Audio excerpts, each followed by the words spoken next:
আস্তে টিভিতে খবরের কাগজ, মোবাইলে খবর দেখলে কদিন ধরে, আজ বিগত 1-2 মাস ধরে যখনই মোবাইলটা খুলছি খবর দেখব, খবরের কাগজটা হাতে দিচ্ছি, টিভি খুলছি, একটা জিনিসই সবসময় সব চ্যানেলে ঘুরে বেড়াচ্ছে, সন্দেশখালির অত্যাচার। টিভি খুললেই কোনো সন্দেশ পাওয়া যায় না, শুধু খালি সন্দেশখালি, শুধু সন্দেশখালি। হ্যাঁ, মনে রাখবেন, এমনি এমনি কিন্তু নয়। এখনো যদি হিন্দু এক না হয়, ব্রাহ্মণ, ক্ষত্রিয়, বৈশ্য, শূদ্র, হাড়ি, মুচি, মেথর, ডোম, তেলি, কামার, চামার, রুহিদাস যারা আছে, এখনো যদি হিন্দু এক না হয়, পুরাতন রামগড়টাও কিন্তু সন্দেশখালি হয়ে যেতে বেশি দিন সময় লাগবে না। সেই দিনটা আমাদের সামনে এসে গিয়েছে। কেন বলুন তো? একটা মুসলমান বাড়ির 10 বছরের ছেলেকে কেউ যদি একটা চড় দিয়ে দেয়, পুরো মুসলমান পাড়া ঝাঁপিয়ে চলে আসে, আমাদের ছেলেকে মারলে কেন, কি অন্যায় করেছে।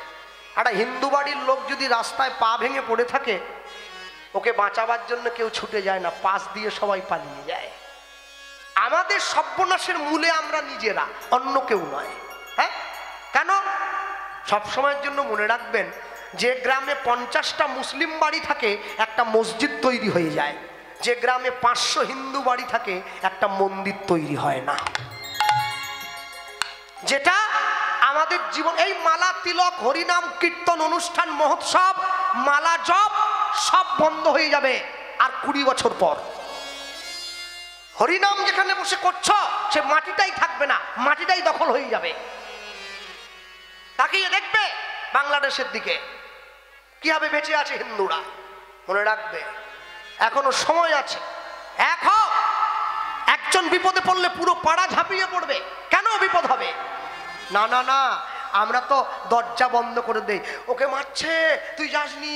আরে তোমাকে যেদিন মারবে সেদিন তুমি কোথায় যাবে? হ্যাঁ, 2 ভাই, বড় ভাইয়ের গায়ের জোরটা একটু বেশি, তো 2 ভাই যখন ঝগড়া লেগেছে, বড় ভাই ছোট ভাইকে ধরে 2টো চিনতে চড় চাপ্পড় দিয়ে দিয়েছে। ছোট ভাই কি করলো? বড় ভাইয়ের সঙ্গে গায়ের জোরে পেরে ওঠেনি, তাই ভুল ছুটে গিয়ে মুসলমান পাড়া থেকে 4টে ছেলে ডেকে এনে বড় ভাইকে মার খাওয়ালো। আমি পারিনি তো কি হয়েছে, ওরা তো তোকে মারবে। বড় ভাই যখন খুব মার খেয়েছে, অসুস্থ হয়ে গেছে, সুস্থ হয়ে ছোট ভাইয়ের ঘরে গিয়ে বলছে, ভাই সাহসটা কিন্তু তুই দেখিয়ে দিলি, আমি তোকে মেরেছি বলে তুই আমাকে মার খাওয়ানোর জন্য ওই পাড়ার থেকে 4 জন ডেকে আনলি। মনে রাখবি, একদিনকে কিন্তু ওরা দল বেঁধে এসে তোকে পিটাবে, সেই দিন কিন্তু তোকে বাঁচাবার জন্য কেউ থাকবে না। এখনো জীবনের সময় আছে। কোনদিন নিজেদের বিপদ, নিজেদের দুঃখ নিজেরা হাতে হাত দিয়ে মোকাবেলা করবে। এই যে কদিন পরে দোল উৎসব আসছে, মহাপ্রভুর জন্মতিথি, এটা 538তম জন্মতিথি। দোল উৎসব পালন হলে 539তম জন্মতিথি আমরা পালন করব। মনে রাখবেন, বলতে পারেন আপনাদের, আচ্ছা এই পুরাতন রামগড়টা কি পৌরসভা না পঞ্চায়েত? এটা পঞ্চায়েত। পৃথিবীর প্রথম পঞ্চায়েত অফিস কোনটা জানেন কেউ? জানেন না? পৃথিবীর প্রথম পঞ্চায়েত অফিস শিবাসঙ্গন। আর পৃথিবীর প্রথম পঞ্চায়েত প্রধানকে? চৈতন্য মহাপ্রভু। যে মানুষের দুয়ারে, আরে 500 বছর পরে দুয়ারে সরকার, 500 বছর আগে দুয়ারে ভগবান মানুষের ঘরে চলে গেছে, হাত জোড়ো করে নাম দিয়েছে। যে তাকে ভালোবেসেছে হাতে ধরেছে, যে ভালোবাসেনি তাকে পায়ে ধরেছে। এত কিছু দেয় মানুষকে। কেন? ছেলে মেয়েরা পড়াশুনো করে না, স্কুলে গেলে সরকার বলে বাড়ির থেকে কাশি নিয়ে আসবে, ভাত দেবো, মাছ দেবো, সোয়াবিন দেবো, ডিম দেবো। কেন? অন্তত পড়াশুনো করতে না আসুক, যদি ডিমের জন্য আসে 1 লাইন পড়িয়ে ছেড়ে দেবো। এত কিছু দিয়েও ছেলেদেরকে পড়াশুনো করানো যাচ্ছে না, সেই ঘুরে বেড়ায়। 500 বছর আগে মানুষকে কিচ্ছু দেয়নি, লক্ষ মানুষে তার পাশে ছুটে গেছে, শুধুমাত্র হৃদয়ের ভালোবাসাটা দিয়েছিল। যতদিন পর্যন্ত হৃদয়ের ভালোবাসা বজায় থাকে, তোমার ক্ষতি কেউ করতে পারবে না। মানুষ পিছন থেকে একটু ঘেউ ঘেউ করবে বটে, ওটার নাম থাকলে বদনাম তো থাকবেই। পৃথিবীতে যাদের সুনাম আছে তাদের বদনামও আছে, ওটা নিয়ে ভেবে লাভ নেই। তুমি তোমার লক্ষ্যে এগিয়ে চলো। হ্যাঁ, আলেকজান্ডার বলেছিলেন কি, বলে আমি সেই দলকে ভয় পাই না যে দলে 100টা সিংহ লড়াই করে কিন্তু নেতৃত্ব একটা ছাগল দেয়, আমি সে দলকে ভয় পাই না। আমি সেই দলকে ভয় পাই যে দলে 100টা ছাগল লড়াই করে কিন্তু নেতৃত্ব একটা সিংহ দেয়। 100টা সিংহ লড়াই করে, ছাগল যদি নেতা হয় 100টা সিংহ ছাগলের মতো গিয়ে যুদ্ধক্ষেত্রে মারা যাবে। 100টা ছাগল লড়াই করবে, নেতা যদি সিংহ হয় ছাগলগুলো সিংহের মতো গিয়ে লড়াই করবে। সবার আগে আপনি ঠিক করুন আপনার জীবনের শুরুতে আপনি কাকে দাঁড় করিয়েছেন। না না, আমি ভোটে দাঁড়ানোর কথা বলিনি, সংসারের কথা বলছি। কুরুক্ষেত্রের মাঠে অভিমন্যু মায়ের পেটে শুয়ে অর্জুনের ছেলে চক্রব্যাহুতে প্রবেশের নীতিটা শুনল, বেরোনোর পথটার বেলা ঘুমিয়ে পড়েছিল। কি সপ্তরথী মিলে অন্যায়ভাবে হত্যা করলো। চক্রব্যাহুটা কি? চক্রব্যাহু কি মাঠের যুদ্ধ নাকি? সংসার রূপী কুরুক্ষেত্র। এখানে ঢোকার পথ আছে, বেরিয়ে যাওয়ার কিন্তু পথ নেই। বেরিয়ে যাওয়ার আগে যদি আপনি ঘুমিয়ে পড়েন, মৃত্যু এসে আপনাকে নীরবে টেনে নিয়ে চলে যাবে। মরণ আমাদের হবেই, তবে মরণটা যেন সুখের মরণ হয়। জন্মিলে মরিতে হবে, অমরকে কোথা কবে। কেউ আমরা পৃথিবীতে থাকতে আসিনি। মহাপ্রভু দোলের দিন এলেন কেন? দোল পূর্ণিমার দিন মানুষের মনে নতুন রং লেগেছে। রং মানে নীল লাল সবুজ হলুদ রং নয়, মানুষের মনে নতুন আনন্দের সঞ্চার হলো। সেই দিন মহাপ্রভু এসেছেন। দেখবেন দোলের দিন মানুষ একে অপরকে ধরে রং দেয় কেন? সৌহার্দ্য বজায় করে। সেই দিনটায় মহাপ্রভু এসেছিলেন। প্রথমেই বার্তাটা দিয়েছেন, আমি কাউকে আলাদা রাখবো না, সবাইকে এক করে দেবো। হাড়ি মুচি মেথডম কেউ আলাদা থাকবে না। জীবনের সব থেকে বড় কর্ম ব্রাহ্মণ হয়ে চণ্ডালকে বুকে জড়িয়ে হরিনাম দিয়েছে।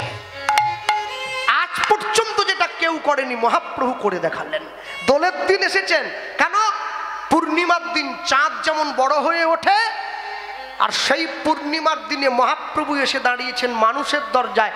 চাঁদটা যেমন বড় হয়ে আকাশটাকে আলো করে, গৌররূপী চন্দ্র মানুষের হৃদয় আকাশটাকে আলো করে দেওয়ার জন্য এসে দাঁড়িয়ে মানুষের অন্ধকার গুহায় হরিনাম প্রচার করলেন।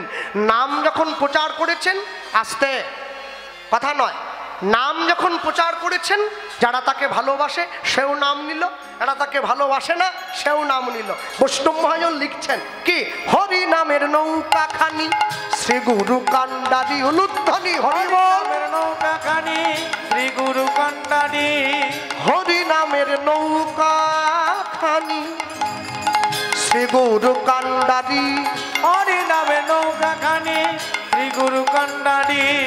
সংকীর্তন করা হলো দুবাহু পশারি, তাই গৌর হরি করা হলো দুবাহু পশারি। আস্তে, যে মায়েরা হাত নামিয়ে বসে আছো, আমরা কদিন আগে সন্দেশখালিতে কীর্তনে গিয়েছিলাম জানেন। পুলিশ বলছে কোথায় যাবেন দাদা? খালি গানে যাব।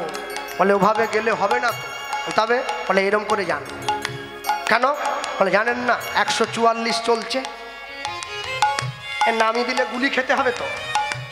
তা আমি জীবনের ভয়ে হাত তুলেছি, হরি নামের জন্য হাত তুলিনি, এই তো বড় দুঃখ। তুলে থাকবে।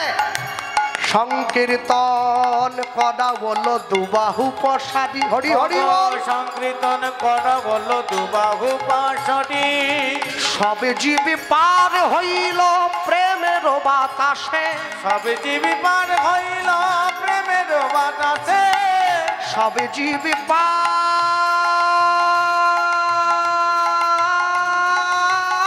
হইল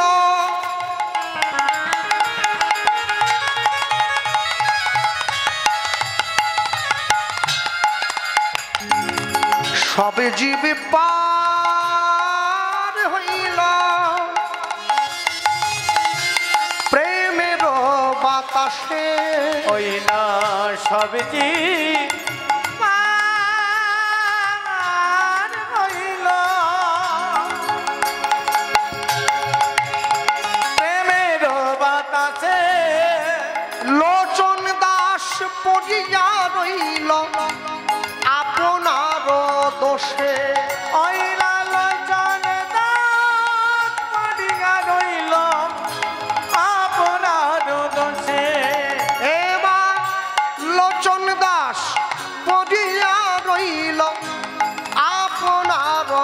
দোষে। এবার লোচন দাস পড়িয়া রইল আপনার দোষে। বলি আমার ভাগ্যে হলো না গো, আমার ভাগ্যে হলো না গো, আমার ভাগ্যে হলো না, আমার ভাগ্যে হলো না গো, সবাই তোমার নাম নিল, আমার ভাগ্যে হলো না গো, পতিত পাবন অবতারে আমার ভাগ্যে হলো না গো, সবাই তোমার নাম নিল, আমার ভাগ্যে হলো না গো, পতিত পাবন অবত। বলি আমি পতিত রইলাম পড়ে, হরি হরি বল। হলো না গো, আমি পতিত পড়ে রই, আমার ভাগ্যে হলো না গো, আমার ভাগ্যে হলো না গো, আমার ভাগ্যে হলো না গো। লোচন দাস পড়িয়া রইল আপনার দোষে। অগলোচন দাস পড়িয়া রইল, আপনার দোষে। সব জীব পার হইল প্রেমের বাতাসে, প্রেমের বাতাসে লোচন দাস পড়িয়া রইল আপনার দোষে। লোচন